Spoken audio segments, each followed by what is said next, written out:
Hello everybody, today's video is a comprehensive guide I've put together on movement and parkour in the game Assassin's Creed 4 Black Flag. It is worthwhile to note that while I'm showing the techniques in Black Flag, pretty much everything applies to Assassin's Creed 3 and Assassin's Creed Rogue as well. Major credit goes to Jcers for his video titled Assassin's Creed 3 Parkour Down Guide, which is where I learned most of the parkour down techniques I'll be sharing. To start this off, I'm going to talk about high profile movement. As in earlier Assassin's Creed titles, we have a button that toggles high profile and low profile movement and actions. When you hold down the high profile input, everything becomes a flashier, more conspicuous action than when in the default low profile state. For example, holding down the jump button in low profile causes Edward to speed walk. Tapping the jump button in high profile causes him to jump. Holding down high profile makes Edward sprint, or if holding the trigger on a controller halfway, to jog. While moving like this, Edward can perform most parkour techniques. Further examples of high profile vs low profile actions. Holding down interact while in low profile next to NPCs causes Edward to pickpocket them. Tapping interact while in high profile makes Edward tackle nearby enemies. Tapping attack while in low profile next to an enemy triggers a low profile assassination, which is discreet and draws little attention until the body drops. Holding down high profile and tapping attack will cause Edward to perform a much flashier kill that will quickly draw the attention of nearby guards. In terms of parkour, while holding down high profile and moving in any direction, Edward will automatically mount any obstacle in his way and cross most gaps and jumps with no need to tap the jump button. This includes climbing up on fences and small walls as well as running up higher obstacles. Next up, we have vaults. In order to vault over shorter obstacles such as fences and railings, one must hold either the jump button or the interact/drop button while in high profile when approaching such an obstacle. I generally prefer using the interact/drop button since if the vault isn't triggered and Edward just climbs onto the obstacle, holding the jump button causes him to perform a flying leap off of it, which just doesn't look as good in my opinion. Low profile vaults can also be performed. To do a low profile vault, approach a shorter obstacle either speed walking or holding down interact/drop, and then at the last possible moment, right before Edward would climb on top of the obstacle, tap high profile. Note that if the far side of the wall is high enough off the ground but not too high, he will perform a turn vault, grabbing back onto the far side of the obstacle in a cat hang position.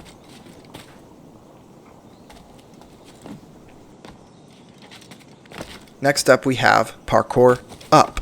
The concepts of parkour up and parkour down were only really officially mentioned in Assassin's Creed Unity 2 installments after Black Flag. However, a lot of the parkour up and down input principles from Unity apply here as well. Holding down the jump button while approaching obstacles will prioritize climbing up as opposed to going around them, like here.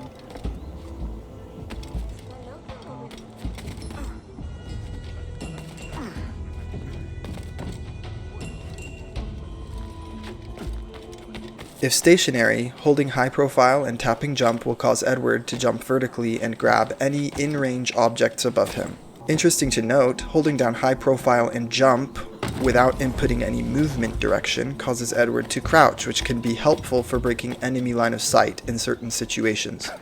To exit this state without jumping, make sure to release high profile before releasing the jump button.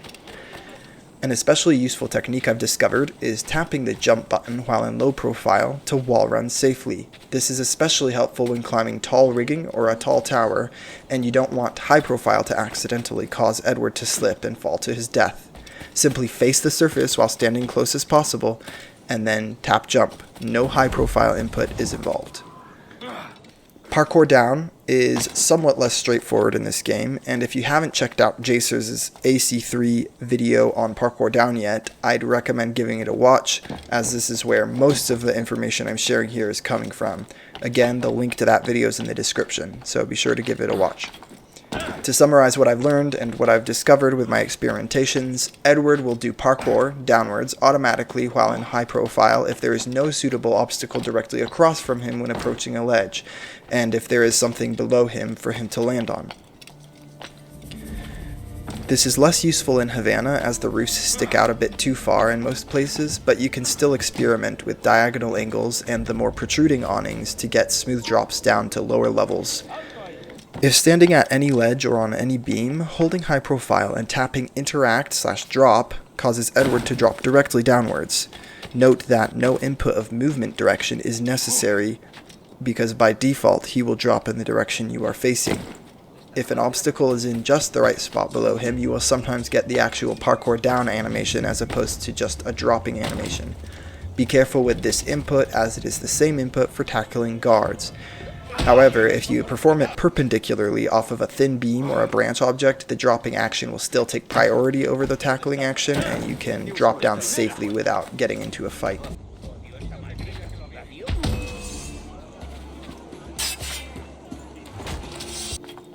Finally, inertia is a concept where you jump at an obstacle and then let go of high profile but maintain the forward movement input.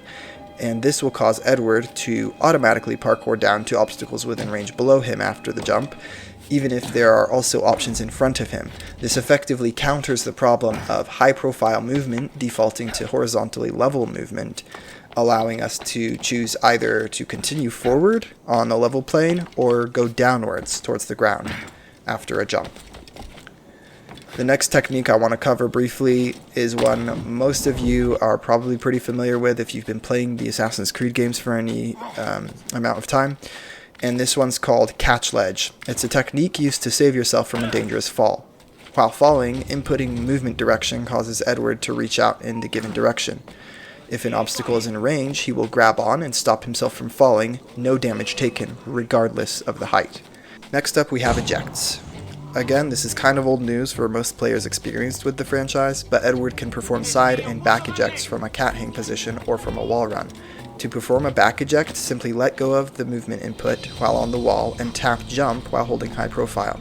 This causes Edward to turn and leap backward, useful for crossing alleyways and other gaps out of a climb or a wall run.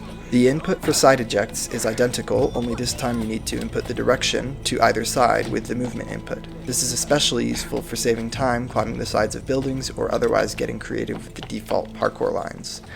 And keep in mind you can actually do diagonal ejects, again just inputting the direction you want, so you don't necessarily have to go straight to either side or straight backwards, but you can get kind of a in-between direction. Finally, we have bars and swinging on them. So this is one of my favorite aspects of any of the Assassin's Creed parkour systems. I just love incorporating bar swings in my movement, in my parkour lines in the games. It just feels so smooth. And in Assassin's Creed Black Flag, there are a variety of obstacles you can perform these kinds of moves on. There are some obstacles that can only be swung on, some that can be swung on and or stepped on or jumped on, and then there's also some that can only be stepped, jumped, or climbed on, so they don't really fall in this category of swinging obstacles. With these iconic bar obstacles, since Edward is unable to climb on top of or jump from them, he will always target them with his hands when in range. This presents a magnificent opportunity for some pseudo-descents by running and jumping off of a rooftop in high profile while aimed at such a bar below. Once on the bar, continuing to hold high profile makes Edward swing, and forward movement will make him continue to whatever obstacle may be in front of him. Holding down the jump button at the same time as this makes him swing off regardless of the height, and if you input movement out to the side or just a little diagonally away from the wall that you're next to, he can cross over to the other sides of alleys or simply swing smoothly down to the street. With these swingable and climbable obstacles, keep in mind that Edward is hard-coded to climb up on top of the final one in certain locations where no further surfaces are deemed in range by the game. Unfortunately, holding down jump does not change this. To exit these series of small pegs early, use outward movement input, high profile, and jump all at the same time to swing out and down to another obstacle or to the road. And that's all for the video. Hopefully you guys found it useful, and regardless, I'd love to hear your comments down below. Let me know of any further advanced tech you guys discover so we can share it with everyone else. Stay safe, and see you guys next time.